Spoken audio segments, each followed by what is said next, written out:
우리 함께 하나님의 말씀을 보도록 하겠습니다. 사도행전 3장 17절에서 21절입니다.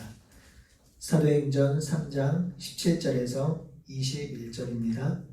우리 가정에서 예배드리시는 성도님들 함께 한 목소리로 합독하도록 하겠습니다. 사도행전 3장 17절에서 21절입니다. 형제들아, 너희가 알지 못하여서 그리하였으며 너희 관리들도 그러한 줄 아노라. 그러나 하나님이 모든 선지자의 입을 통하여 자기의 그리스도께서 고난 받으실 일을 미리 알게 하신 것을 이와 같이 이루셨느니라. 그러므로 너희가 회개하고 돌이켜 너희 죄사함을 받으라. 이같이 하면 새롭게 되는 날이 주 앞으로부터 이를 것이요 또 주께서 너희를 위하여 예정하신 그리스도 곧 예수를 보내시리니 하나님이 영원 전부터 거룩한 선지자들의 입을 통하여 말씀하신 바 만물을 회복하실 때까지는 하나님이 하늘이 마땅히 그를 받아두리라. 아멘. 성도 여러분, 한 주간 동안 평안하셨는지요? 우리 가정에서 예배드리는 많은 성도님들 반갑고 그리고 좋습니다. 이렇게라도 예배드릴 수 있어서 정말 감사하고요. 오늘은 사도행전 3장 17절에서 21절 말씀으로 함께 말씀을 나누도록 하겠습니다. 이번 주 설교를 준비하면서 코로나19에 대해서 몇 가지 생각을 나누어 보고 싶었습니다. 그런데 코로나19를 성경적으로 이해하고 적용할 수 있는 성경 본문이 떠오르지 않았습니다. 강의라면 모를까 설교 시간에 성경 본문에 기초하지 않은 말을 하고 싶지 않았습니다. 그래서 어떤 말씀으로 어떻게 이 부분들을 같이 나누면 좋을까 고민하고 기도하면서 오늘 본문을 묵상했는데요. 오늘 본문이 코로나19를 해석하고 적용하는데 중요한 내용을 전달할 수 있겠다 싶었습니다. 그래서 오늘 설교를 준비하면서 얼마나 기쁘고 감사했는지 모르겠습니다. 우리 지난주에 살펴봤던 것처럼 40년 동안 걷지 못한 자가 걷게 되었고 치유되었습니다. 그가 뛰며 하나님을 찬양했습니다. 그리고 그가 제자를 붙잡고 제자들을 따르겠다고 했죠. 그러자 많은 사람들이 너무나도 놀라서 솔로몬 행각에 모였습니다. 그리고 베드로가 설교를 합니다. 그것이 지난주 설교였습니다. 기억하시지요? 베드로는 계속해서 백성들에게 말합니다. 그것이 19절에 나와 있죠. 우리 한번 읽어볼까요? 여러분은 회개하고 돌이켜서 죄사함을 받으십시오. 회개하고 돌이켜 죄 씻음, 죄사함을 받으라는 것은 기독교의 핵심 메시지이고 핵심 중의 핵심입니다. 우리가 하나님의 백성, 그리스도인으로 사는 첫 번째 길은 회개하고 돌이켜서 죄사함을 받아야 하는 것입니다. 그런데 안타까운 것은 회개하고 돌이켜서 죄사함 받는 것이 너무 중요한데 이것만 강조한다는 것이죠. 회개하고 돌이켜 죄사함 받는 것이 구원의 출발이긴 한데 이 출발에서 멈추어 있다는 것입니다. 이게 구원의 시작점인데 이게 구원의 모든 것이라고 생각하면서 더 이상 나아가지 못하는 경우를 우리가 자주 목격합니다. 이런 상황을 잘 이해시켜주는 책 한 권이 있습니다. 박영선 목사님께서 쓰신 구원 그 이유라는 책이죠. 이 책은 1984년도 초판 발행되었던 책인데요. 91년도 판을 보니까 21세가 인쇄가 되었더라고요. 그러니까 1980년대 이후부터 90년대 초반까지 저 위의 선배들과 저희 또래는요, 이 책을 참 많이 보았습니다. 이 책은 당시 그리스도인들이 가지고 있었던 일반적 구원론, 즉 예수님을 믿는 목적이 천국 가는 것이며 천국이 담보되는 것이며 천국은 중요하니 이 땅에는 크게 관심을 두지 않아도 된다라는 생각에 경종을 일으켰던 책입니다. 이 책은 예수님을 믿고 믿음으로 죽어서 천국 가는 것이 믿음 생활의 끝이 아니라는 것이죠. 구원 이후의 삶에 대해서 어떻게 살아야 되는지에 대해서 알려주는 책입니다. 예수 천당 불신 지옥이라는 패러다임에서 예수 믿고 난 이후가 중요하다는 것들을 우리들에게 알려줬던 책입니다. 이런 관점으로 오늘 본문이 이해되고 적용되기를 바라겠습니다.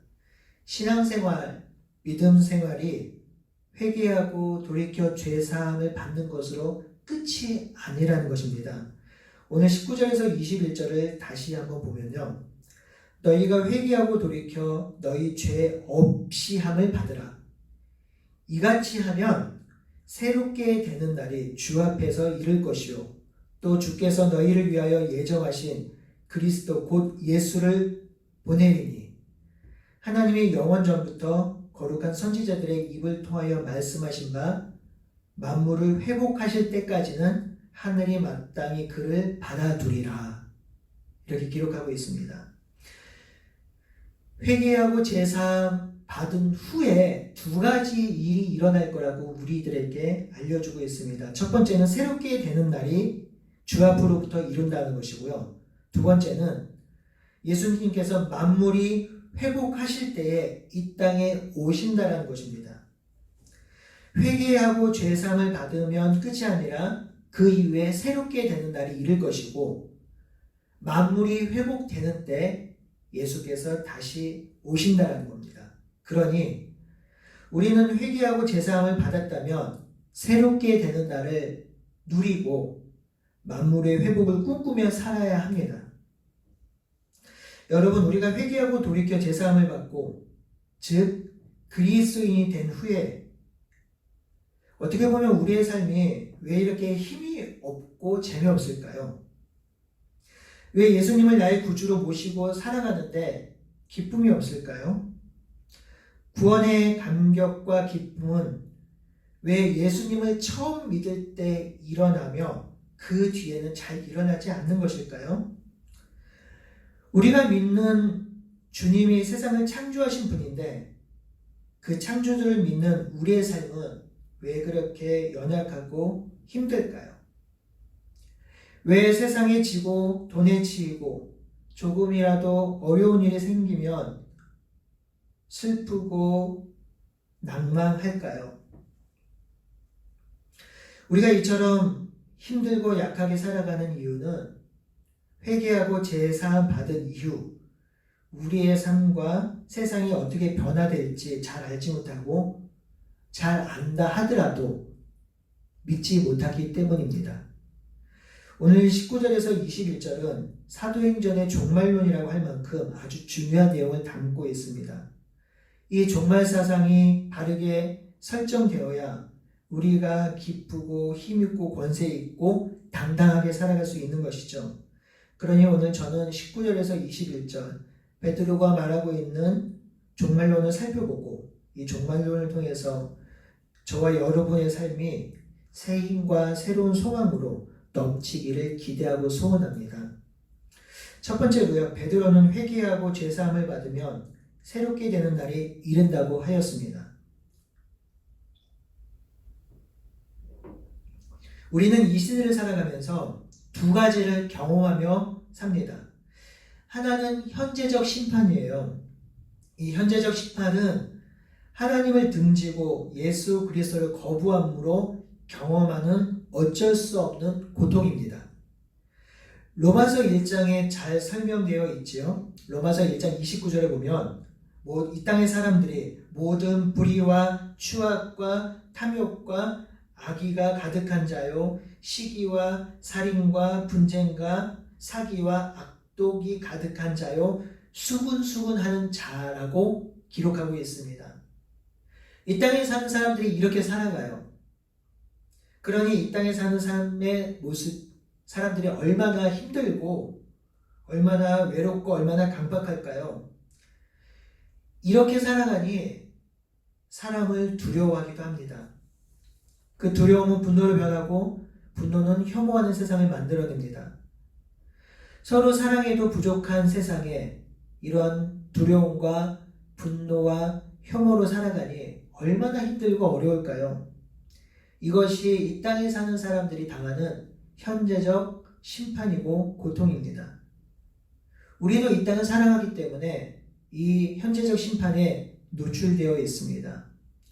그런데 또 하나 우리가 경험할 수 있는 것이 있는데요. 그것이 바로 오늘 본문에 기록되어 있는 새로운 날입니다. 이 새로운 날은 현재적 심판을 벗어나게 해줍니다. 19절에 보면 회개하고 돌이켜 제사함을 받으면 새롭게 되는 날이 이른다는 것이죠. 이 새롭게 되는 날을 세번역으로 보면 편히 쉴 때가 올 것이라고 기록하고 있고요. 공동번역을 보면 여러분은 주께서 마련하신 위로의 때를 맞이하게 될 것입니다 라고 합니다. 즉 새롭게 되는 날은 쉬는 날, 위로의 때로 이해할 수 있습니다. 헬라어의 그 표현을 잘 살려보면 시원하게 불어오는 바람을 들어 마시면서 안도의 쉼을 쉴 수 있는 안식과 회복의 때가 바로 이 새롭게 되는 날입니다. 예수님의 승천 이후 예수님이 하늘 보좌에서 다스리기 시작한 때부터 예수님이 다시 오실 때까지 그 사이가 새롭게 되는 날이 되는 것이죠. 편히 쉬는 날, 숨통이 트이는 날, 안식과 평안의 날이라고 할 수 있겠습니다. 하나님을 등짐으로 예수님을 거부함으로 당하는 현재적 심판을 우리가 회개하고 돌이켜 제사함을 받음으로 새롭게 되는 날을 살아갈 수 있게 된 것입니다. 즉 위로와 회복과 쉼을 경험하게 되는 것이지요. 이것이 실제로 우리가 경험할 수 있는 것입니다. 여러분, 세상은 우리들에게 뭐라고 말을 하죠? 많이 가져야 행복하다고 말합니다. 많이 배우고 더 멋져져야 한다고 말합니다. 세상은 우리의 정체성을 우리가 가지고 있는 소유와 소비에서 찾습니다. 무엇을 가지고 또 무엇을 소비하느냐에 따라서 인간의 정체성을 판단합니다. 좋은 차를 타고 좋은 집을 가지고 좋은 옷을 입으며 좀 폼나고 멋진 인생이라고 말하지요. 여기에 우리 믿는 사람들도 자유로울 수는 없습니다. 우리도 이 안에 사로잡혀서 살기도 하지요. 하지만 예수님 믿는 우리들은 이것에서 자유로울 수 있는 것입니다. 우리가 회개하고 돌이켜 제사함을 받으면 천국을 가는 것은 물론이거니와 이 땅에 살면서 참된 평안과 안식과 위로를 누릴 수 있습니다. 현재적 심판과 고통을 이겨낼 수 있습니다. 우리가 회개하고 죄사함을 받아 그리스도인 됨으로 우리는 특별한 존재가 되었습니다. 있는 그대로 하나님께서 우리를 받아주셨고 하나님의 보호하심과 인도하심 가운데 살아갈 수 있습니다. 하나님 나라 공동체 속에서 그 안에서 참된 교제와 위로를 누릴 수 있습니다. 바로 이런 삶이 새로운 날, 편히 쉬는 날이라고 할 수 있겠지요. 이것이 그리스도인이 누리는 놀라운 은혜이고 축복인 것입니다. 그러니 사랑하는 성도 여러분, 여러분이 회개하고 돌이켜 죄사함을 받았다면 하나님을 의지함으로 하나님이 주시는 새로운 날을 경험하시기를 소원합니다. 하나님을 굳건히 붙듦으로 말미암아 그 안에서 참된 안식을 누리시기를 소원합니다. 이것이 하나님께서 우리들에게 주신 놀라운 축복이며 은혜입니다. 그러니 이 삶을 살아가시는 저와 여러분들이 되시기를 간절히 바라고 소원합니다.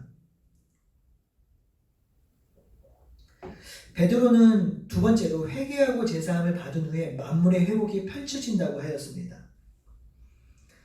사실 제자들도 그리고 이스라엘 백성들도 이 회복을 꿈꾸었습니다.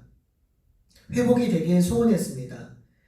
사도행전 1장 6절에 보니까 그들이 모여있을 때 예수께 여쭈어 이르되 주께서 이스라엘 나라를 회복하심이 이때입니까? 라고 묻지요. 그때 그들이 생각한 회복은 어떤 회복이었을까요? 잘 알고 계시는 바와 같이 이스라엘 민족이 로마로부터 구원받는 것, 로마로부터 해방되는 것을 뜻합니다. 그것이 그들이 말하는 회복이었습니다. 그런데 오늘 베드로는 이스라엘 나라 회복이라고 표현하지 않고 만물의 회복이라는 표현을 씁니다. 범위가 훨씬 넓어졌습니다. 이스라엘 회복이 아니라 온 지역의 회복, 한 대륙의 회복, 또는 큰 땅이 아닙니다. 우리가 살고 있는 지구 정도가 아닙니다. 베드로는 만물의 회복이라고 말하며 이 만물이 회복이 될 때에 예수님께서 오신다고 하였습니다. 사랑하는 성도 여러분, 그리스도인이 된다는 것은 나 혼자 예수 믿고 나 혼자 저 천국을 가는 것으로 끝나지 않습니다.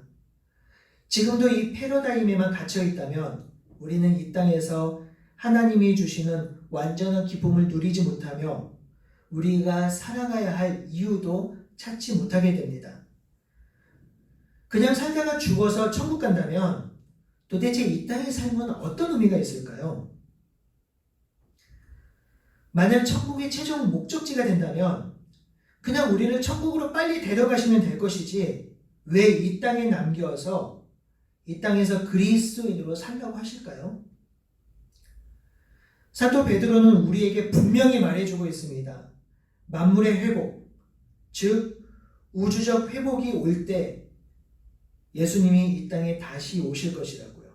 그러니 우리의 삶은 만물의 회복, 우주적 회복을 꿈꾸며 소망하며 살아야 합니다. 이것이 우리가 살아가야 될 삶이며 본분이 되는 것이죠. 그렇다면 만물의 회복은 어떤 의미를 가지고 있을까요?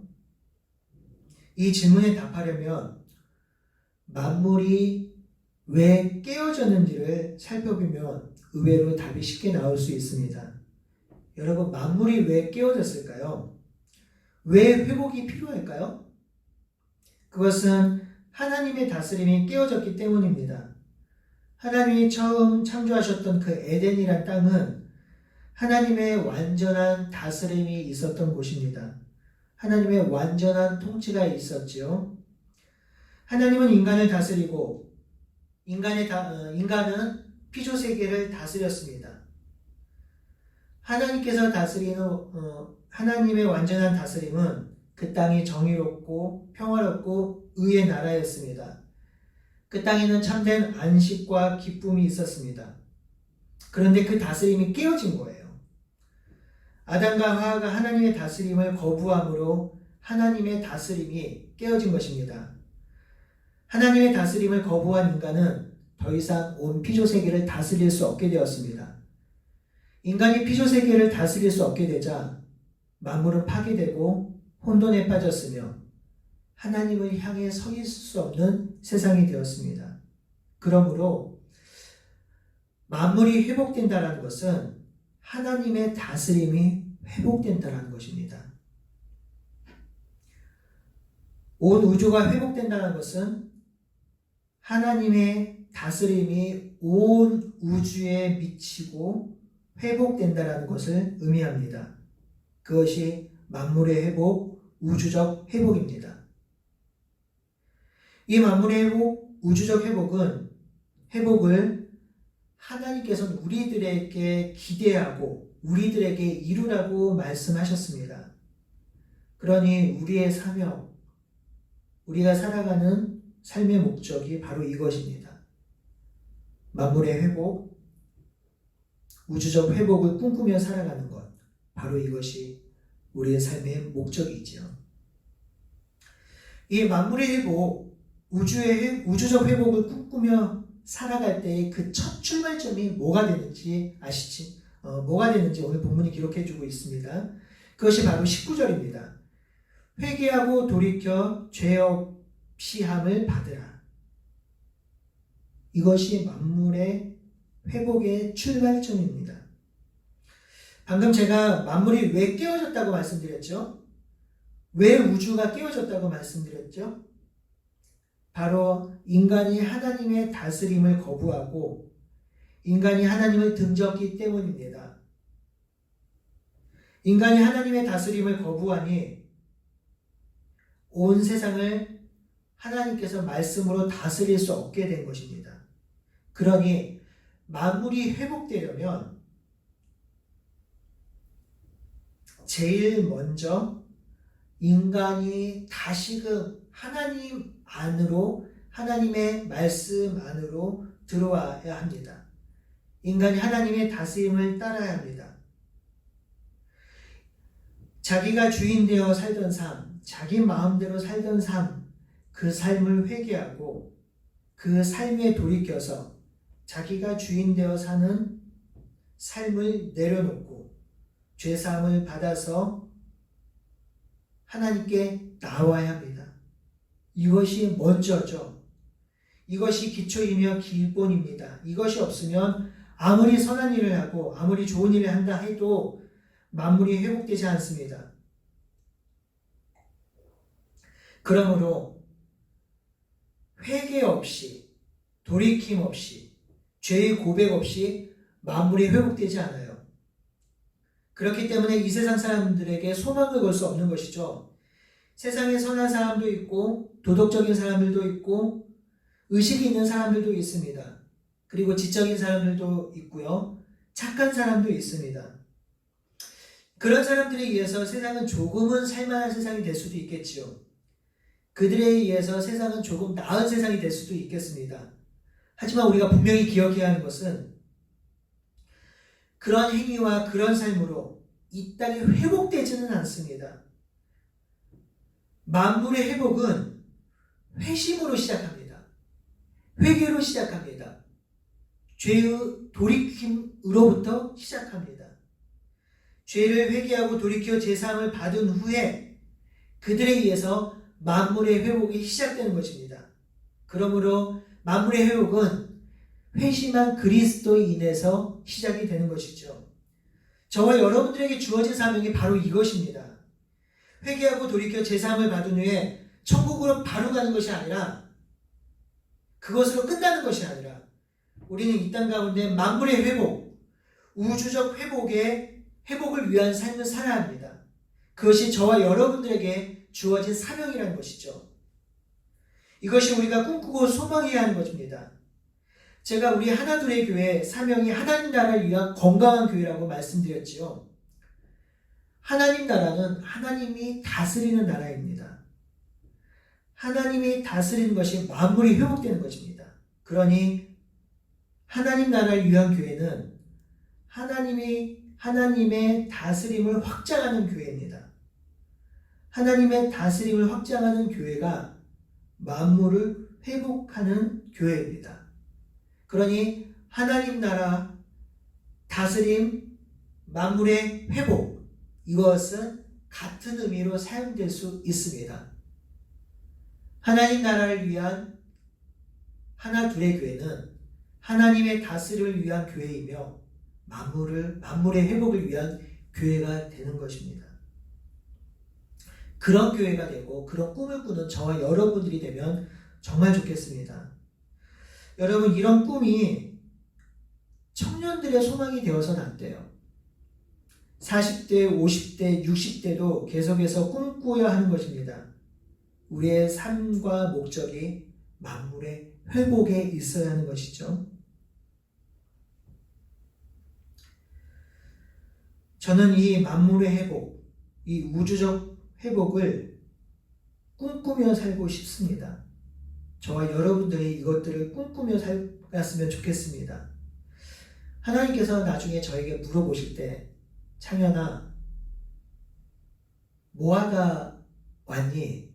라고 물으시면 저는 거창하게, 거대하게 만물의 회복을 꿈꾸며 그것을 이루며 살다 왔습니다. 라고 대답하고 싶어요. 그것이 저와 여러분들의 사명이며 소망이 되어야 하는 것이죠. 그렇다면 조금 더 구체적으로 적용해 볼까요? 오늘 본문을 코로나19와 연결해서 한번 생각해 보고 싶습니다. 여러분, 코로나19에 대해서 보수적인 신앙을 가진 분들은 하나님의 심판으로 해석하기도 합니다. 진보주의적 성향을 가지고 있는 분들은 그냥 우리가 살아가는 일상적인 일 중에 하나이다 라고 생각하기도 합니다. 저는 좀 조심스럽긴 하지만 코로나19가 하나님의 심판일 것 같진 않아요. 반대로 우리의 삶 가운데 일어나는 일상적인 하나의 일이라고 생각하지도 않습니다. 사실 이 시점에서 정확히 무엇이라고 단정 지을 수는 없을 것 같아요. 다만 저는 이 코로나19가 어떤 특별한 사인이라고 생각이 들어요. 왜냐하면 오늘 우리가 같이 말씀을 나눈 것처럼 본문에 본 것처럼 하나님이 이 땅에 기대하시는 것은 만물의 회복입니다. 하나님은 이 만물이 회복이 될 때 하늘에서부터 예수님을 이 땅 가운데 보내신다고 하셨어요. 즉 만물이 회복되는 때에 예수님이 재림하시는 것이죠. 그러니 하나님께서는 이 땅이 황폐하고 사륙이 난무하는 땅이 되는 것을 기대하지 않으실 거예요. 오히려 만물이 회복되는 것을 기대하시겠죠. 그러니 코로나19를 통해서 우리 그리스도인들에게 사인을 보내고 있다고 생각합니다. 그 사인이 뭐냐면 지금 우리의 방향이 잘못되었다라고 사인을 보내는 것 같아요. 이 사인을 통해서 그리스도인들에게 만물의 회복을 하라고, 만물의 회복의 역사에 동참하라고 하시는 것이라고 생각이 듭니다. 아니요. 그런 확신이 들어요. 그러니 이 사인을 통해서 우리는 우리의 정체성과 소명을 다시금 확인하고 인식해야 할 것입니다. 하나님은 회개하고 돌이켜 제사함을 받은 그리스도인들에게 거기서 끝이 아니라 만물의 회복을 위한 삶을 살라고 우리들에게 거듭 말씀해 주고 계십니다. 그런데 보십시오. 그리스도인을 포함한 세상 사람들은 더욱 탐욕스러워지고 있습니다. 더 욕망덩어리가 되고 있습니다. 여러분, 코로나19가 왜 시작이 되었나요? 들짐승이나 또는 인간과 어떤 간격을 두고 살아야 될 짐승에게 있는 바이러스가 인간에게 옮겨지게 된 것이잖아요. 중동호흡기 증후군도 그렇고 하고요. 왜 짐승 가운데 있는 것들, 동물로 있는 것들이 인간에게 감염이 되었을까요? 인간이 너무 무분별하게 자신의 영역을 확장하고 넓혀서 짐승과 인간이 살아야 될 최소한의 간격을 무너뜨린 거예요.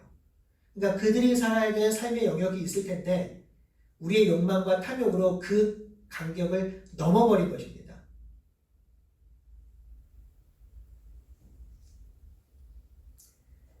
우리가 가지 말아야 할 것, 먹지 말아야 할 것, 우리가 하지 말아야 할 것을 넘어섰기 때문에 이런 일이 생긴 것이라고 생각해요. 여러분, 인간이 세상을 다스리긴 하지만요, 인간만 잘 살라고 창조된 세상이 아닙니다. 인간과 더불어 온 피조 생물도 함께 살아가야 될 세상이 이 세상입니다. 그것이 창조 원리고 창조 질서입니다. 동물이 살아가야 할 자리를 마련해주고 그 영역을 보호해주는 것이 인간이 당연히 해야 할 것인데 그것들을 내팽개치고 인간만 너무 잘 먹고 잘 살려고, 아니 내가 너무 많이 먹고 잘 살려고 함으로 이 땅의 피조세계를 마음껏 인간의 욕심껏 파헤치고 마음껏 사용하고 더 가지려고 하고, 그래서 생긴 문제들 아닐까요? 사랑하는 성도 여러분, 저는 이 코로나19의 원인과 치료제를 낼 수 있는 의학자도 아니고요. 코로나19로 인해서 변화된 세상을 연구하는 사회학자도 아닙니다. 그러나 코로나19에 대해서 대단한 식견이 있거나 무언가를 제시할 수 있는 것은 한계가 있겠지요. 하지만 분명한 것은 성경에 비춰볼 때 코로나19의 문제를 바라볼 수 있습니다. 코로나19는 하나님의 사인일 수 있겠습니다. 그 사인은 인간의 탐욕에 제동을 거는 것이죠. 그런 의미에서 어쩌면 경고가 될 수도 있겠네요. 이 코로나19를 통해서 하나님께서 우리에게 말씀하고 싶은 것은 점점 명확해집니다. 그것은 그리스도인들이 온전한 회심을 하고 그 회심의 기초에서 만물을 회복하는 꿈을 꾸며 살라는 것입니다. 온 세상이 하나님의 다스림과 통치에 놓일 수 있도록 헌신하며 살라는 것입니다. 만물이 회복될 때 예수 그리스도께서 다시 오실 것이니 만물의 회복을 꿈꾸며 예수님을 기대하며 살라고 하는 것이죠. 그렇다면 코로나19를 통해서 우리가 어떻게 살아가야 되는지 분명해졌습니다.